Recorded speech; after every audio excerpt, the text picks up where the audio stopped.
일주일 동안 이렇게 이런 걸 했으니까 그렇게 하면서 그 희망을 놓지 않고 끝까지 하셨다는 거. 난 그게 완혼인 것 같아요. 이런 생각이 들어요. 그러니까 이미 이혼을 하신 분들이 우리가 조론을 했으면 이혼까지 안 왔을 텐데 이렇게 돌이켜 후회를 하실 수도 있을 것 같아요. 예. 네. 그러니까 이게 제가 아까도 말씀드렸지만 우리가 이혼이든 결혼에 대해서 불만을 갖는 게 어떻게 보면 굉장히 뭐 심각한 이유만 있을 것 같은데 사실 알고 보면 굉장히 사소한 이유들이 더 많거든요.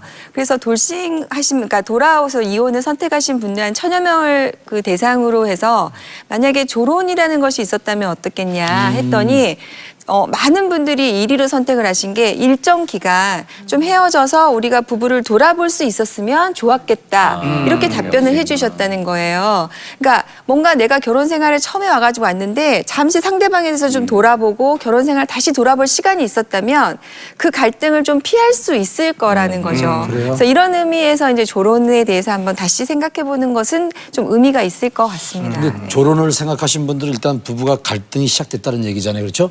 그럼 갈등을 좀 해소할 수 있는 방법이 좀 있을까요? 많죠. 사실은 그 조론도 이유가 갖가지거든요. 대개는 이제 서로의 가치와 노고를 좀 알아달라. 내가 없어봐야 내가 얼마나 힘든지, 내가 얼마나 소중한지를 맞아. 안다. 이런 뭐 동기랄까 그런 마음을 가지고 하는 경우도 있고요. 또 어떤 경우에는 약간의 복수심. 당신만 자유를 누렸으니 나도 좀. 네, 그래서 이제 뭐 복수라기보다는 서로 이제 동등하게 한번 그렇지. 좀 나도 좀 자유를 나눠보자. 달라. 예, 그런 마음이 있기 때문에 어떤 면에서는 사실은 그것을 서로 나눈다면, 네, 굳이 이렇게 극단적인 방법을 쓰지 않더라도 나는 이런 게 정말 절실하다, 이게 필요하다. 그래서 이런 말이 있어요. 그 부부치료의 대가인 가트맨 박사님께서요.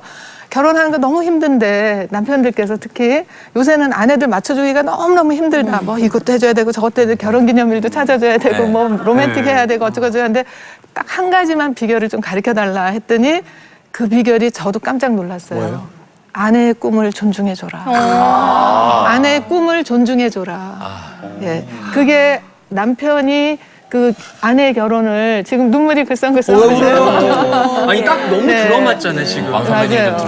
예, 맞아요. 그래요. 아내의 꿈을 존중해 줄 때 다른 많은 것들이 거기서 많이 해소가 되고 다시 깊이 연결이 된다고 하거든요. 그리고 사실은요, 그 남편 없으면 못 살아서 결혼을 했잖아요. 근데 제가 살면서 당신 때문에 내가 못 살겠다 이런 말을 하고 있잖아요. 근데 그럴 때에 제일 컸던 게 제 마음속에서 당신은 안 돼, 당신은 나를 몰라 이랬던 마음이 제일 컸던 것 같아요. 왜냐하면 남편이 저의 말을 귀담아 들어주지 않으니까. 그렇죠.